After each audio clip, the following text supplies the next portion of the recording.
nombre es Talía. En esta ocasión estaré hablando sobre la Trinidad, un dogma muy popular en la llamada cristiandad, que se define como tres personas divinas que tienen una sola esencia. Es decir, plantean que el Padre, el Hijo y el Espíritu Santo, como le llaman, son tres personas divinas que comparten la misma esencia. Luego nos dicen que estas tres personas son distintas, pero a la vez un solo Dios o poderoso verdadero. En fin, no es muy comprensible, pero también se plantea que es considerado un misterio que no está al alcance de la mente humana. Muchos de los que fuimos parte de este sistema religioso creíamos ciegamente en la Trinidad. Por ejemplo, por lo menos así fue en mi caso, que aunque no la entendía, no me atreví a cuestionarla, pues se decía que quien la negara o la cuestionara perdería su salvación y no sería perdonado por el Padre. Pero aunque no la cuestionaba, sí me preguntaba el hecho de que si el Mesías, el Padre y el Aliento Santo eran la misma persona, como plantea la Trinidad, entonces ¿por qué el Mesías enseñaría a orar solamente al Padre? ¿Y por qué él mismo entonces oraba al Padre si se supone que era el Padre?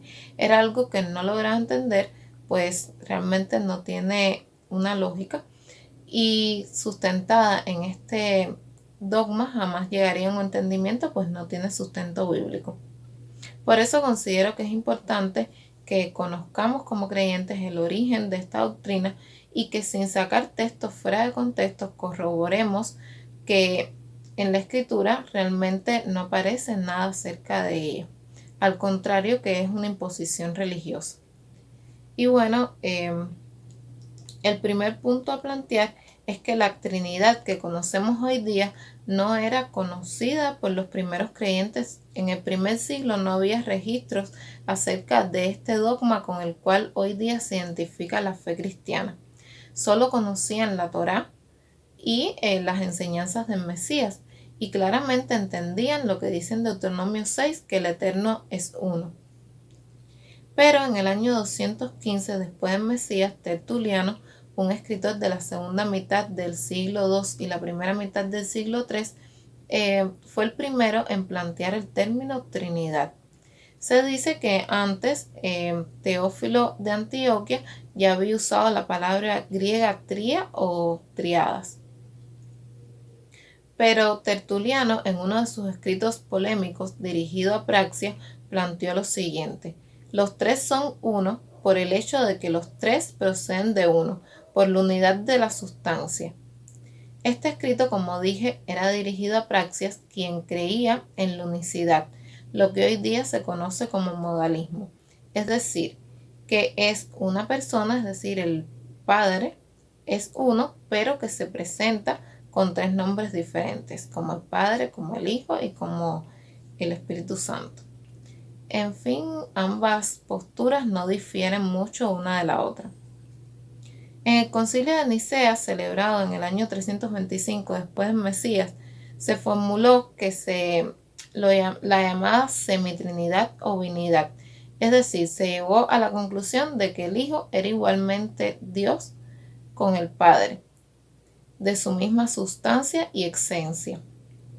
Por tanto, se planteó que el Hijo es verdadero Dios del verdadero Dios. Realmente suena incomprensible. Pero bueno, en esta ocasión del aliento santo no se habló nada.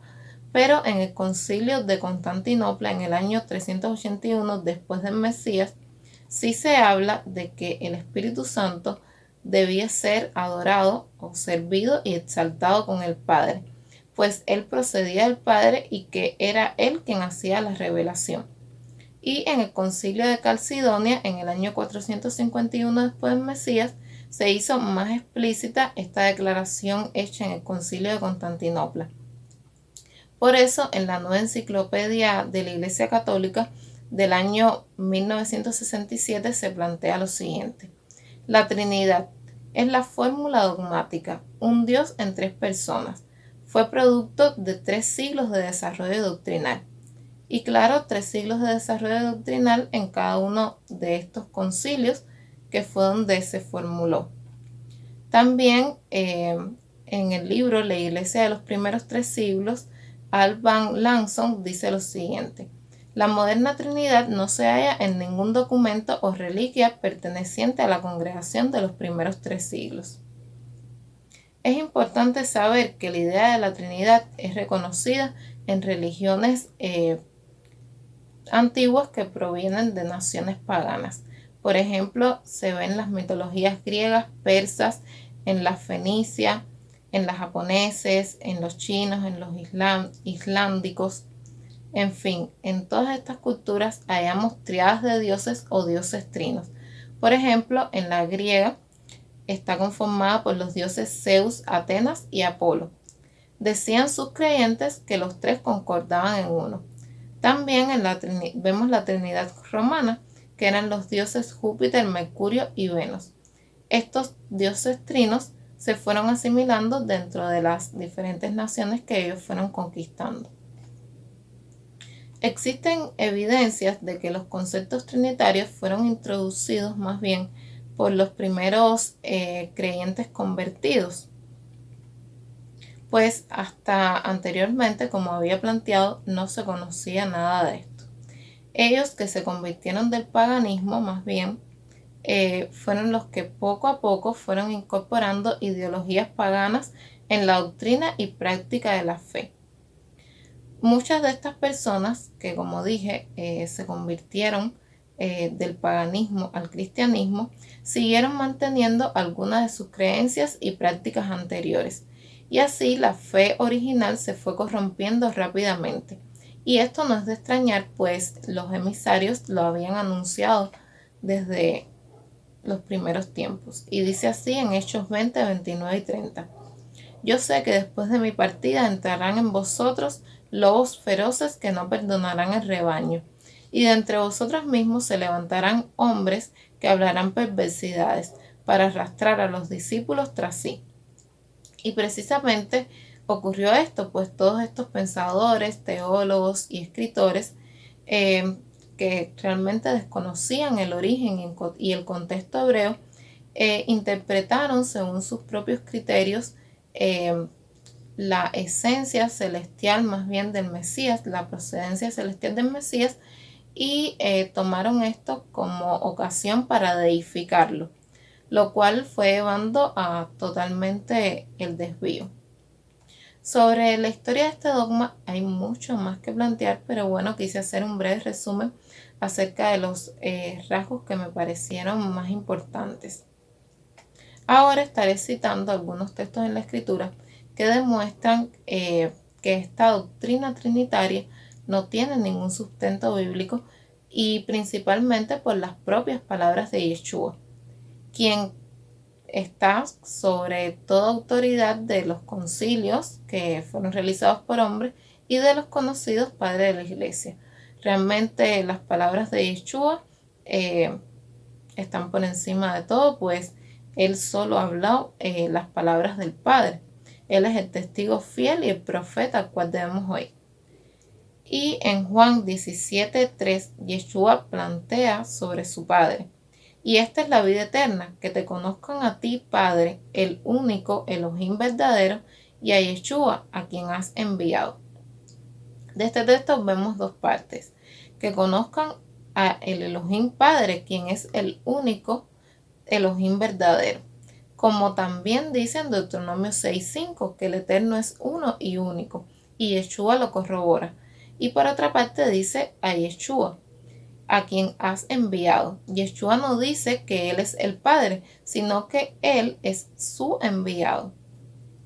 Otro texto que también desmiente esta doctrina es el que encontramos en Juan 14:28, que dice: oísteis que os dije, yo me voy y vuelvo a vosotros. Si me amarais, os regocijaríais de que voy al Padre, porque el Padre es mayor que yo.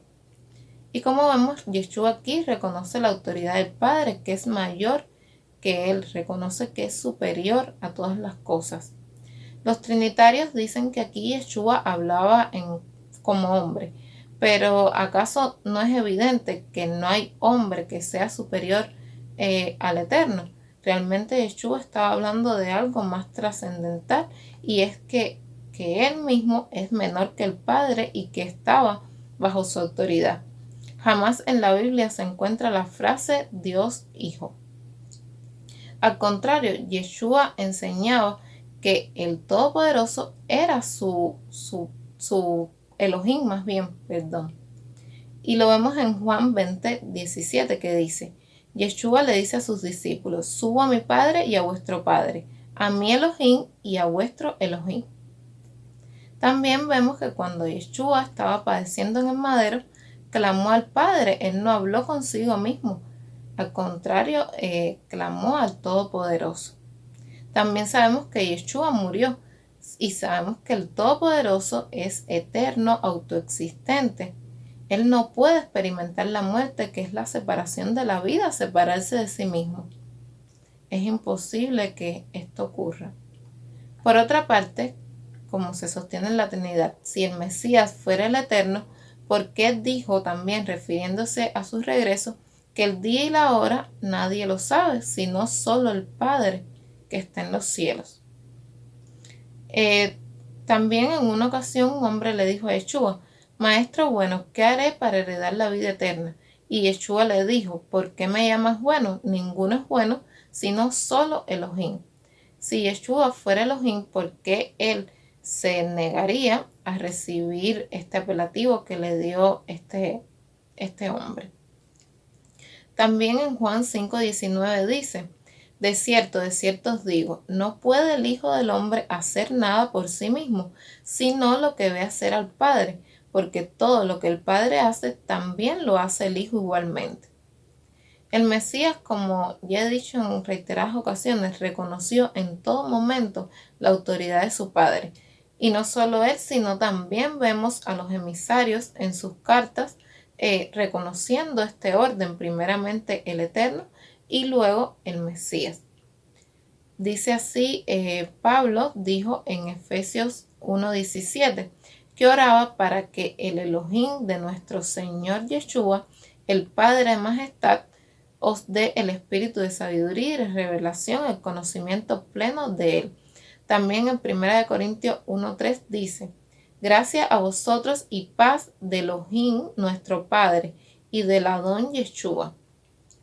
Y como estos, muchos textos más corroboran la superioridad del Eterno. Él es el creador de todo lo que existe y es único. Y bueno, alguien se podría preguntar, ¿y por qué Yeshua dijo que quien lo ha visto a él, ha visto al Padre? Primeramente debemos partir del punto de que al Eterno nadie lo ha visto. El mismo Shaul dijo en 1 Timoteo 6:16 que el Eterno es el único que tiene inmortalidad, otro aspecto que demuestra que el Eterno no puede morir, que habita en la luz inaccesible, a quien ningún hombre vio ni puede ver. A él sea el honor y dominio eterno. Amén. Como vemos, aquí se dice que al Eterno nadie le ha visto. El Eterno no tiene forma, él es aliento, rúa, pero su Hijo sí le ha dado a conocer. Es él quien ha mostrado al Padre. Dice en Juan 1:18, nadie ha visto jamás al Eterno, el unigénito Hijo del Eterno, que está en el seno del Padre, él los reveló. Yeshua es quien revela al Padre. Él sí tiene forma, él es su mensajero y quien los representa. Es decir, no es que sean la misma persona, pero él lo ha dado a conocer, como dije anteriormente. Por ejemplo, llevándolo humanamente, diríamos, un actor o un artista tiene su representante y el representante es quien da a conocer a esa persona. Podríamos entenderlo de esa forma. La escritura nos da a entender también que el Mesías tiene persistencia. Él fue emanado por el Padre y por medio de él el Padre creó todas las cosas, tanto las visibles como las invisibles. A este, su Hijo, él envió al mundo, el Hijo que tiene forma. Él sí puede ser visto y fue visto. Fue hecho hombre para hacerse un corbán, que significa algo acercado, lo que se conoce como sacrificio. Él se entregó para que por medio de él pudiéramos acercarnos al único creador. Y a su vez envió al aliento santo, es decir, la presencia del Eterno, a todo el que crea. Y no es que su aliento o su espíritu sea otra persona más, sino que es hacernos parte de su propio ser. Explicándolo humanamente, es como que el Eterno puso su gen o parte de su naturaleza, su misma presencia en todo aquel que ha regresado a Él por medio de su Hijo y que ha creído en su Hijo. Y de lo cual ahora todos los creyentes hemos sido partícipes. En fin, el Eterno le dio su autoridad a su Hijo. Él es el único camino para llegar al Padre, el Redentor, el Rey, el profeta al cual debemos oír. Él es nuestro gran ministro, el Corbán perfecto, la palabra del Padre, la luz del mundo, el único camino, verdad, vida, el mediador. Pero Él mismo le pertenece al Padre, y aunque el Eterno lo exaltó hasta lo sumo y lo puso a su diestra, no es igual a Él. El Padre, también en la Escritura se cita que el Padre es la cabeza del Mesías. En 1 Corintios 15:28 dice: pero luego que todas las cosas le estén sujetas, entonces también el Hijo mismo se sujetará al que sujetó a Él todas las cosas, para que el Eterno, el Padre, sea todo en todos. Este y muchos textos más corroboran que no es bíblica la doctrina de la Trinidad, ni tampoco la unidad ni la unicidad. El Eterno es uno y único, superior a todas las cosas. Su Hijo el medio para llegar a Él, quien le representa, su faz. Y todo aquel que hace techubá y regresa a el Padre por medio del Mesías, recibe la presencia del Padre Todopoderoso, que no es otra persona, como había dicho anteriormente, sino el mismo Padre que nos hace partícipes de su ser. Como dice en Romanos 16:27, quisiera terminar: al único sabio Elohim sea la majestad por medio de su Hijo, para siempre. Amén. Y bueno, les agradezco por ver este video, espero sea de utilidad. Le pido nos regalen un like, lo compartan si gustan. Y bueno, muchas gracias y chao.